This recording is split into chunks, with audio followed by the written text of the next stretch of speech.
Good morning viewers, good morning. Welcome to my channel Veda from radio Nada. ಯಾರೋ ನನ್ನ ವೀಡಿಯೋಗಳು ನೋಡ್ತಾ ಇದ್ದೀರಾ, ಮರೀದೆ ಸಬ್ಸ್ಕ್ರೈಬ್ ಮಾಡ್ಕೊಳ್ಳಿ, ಲೈಕ್ ಮಾಡಿ ಮತ್ತು ಶೇರ್ ಮಾಡೋದನ್ನು ಮರಿಬೇಡಿ.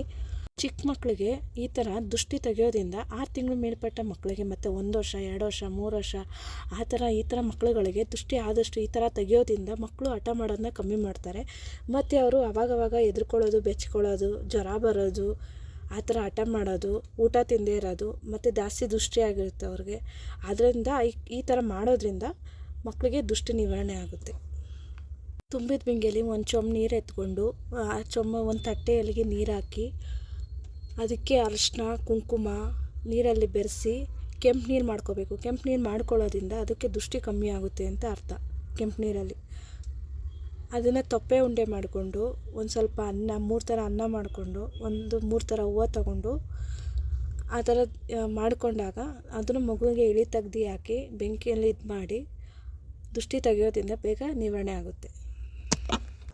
ಪಾಪು ಏನಾರು ಹೆದ್ರುಕೊಂಡಿದ್ರೆ ನೀರು ಹೀರ್ಕೊಳ್ಳುತ್ತೆ. ಆವಾಗ ಗೊತ್ತಾಗುತ್ತೆ ಅವರು ಹೆದ್ರುಕೊಂಡಿದ್ದಾರೆ ಅಂತ. ನೀರು ಹೀರ್ಕೊಳ್ಳುತ್ತೆ, ಕೆಂಪು ನೀರು ಮಾಡಿರೋದು ಹೀರ್ಕೊಳ್ಳುತ್ತೆ.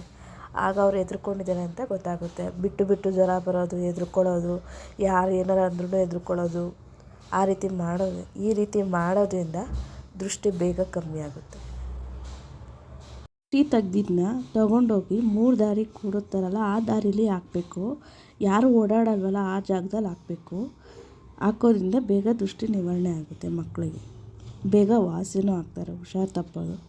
ಹುಷಾರು ತಪ್ಪಾಗ ಈ ರೀತಿ ಮಾಡೋದ್ರಿಂದ ಬೇಗ ಇದಾಗುತ್ತೆ. ಯಾರು ನನ್ನ ವೀಡಿಯೋಗಳು ನೋಡ್ತಾ ಇದ್ದೀರಾ, ಮರೀದೆ ಸಬ್ಸ್ಕ್ರೈಬ್ ಮಾಡ್ಕೊಳ್ಳಿ. ಇಷ್ಟು ಫುಲ್ಲು ವೀಡಿಯೋ ವಾಚ್ ಮಾಡಿದ್ದಕ್ಕೆ ಥ್ಯಾಂಕ್ ಯು ವೆರಿ ಮಚ್.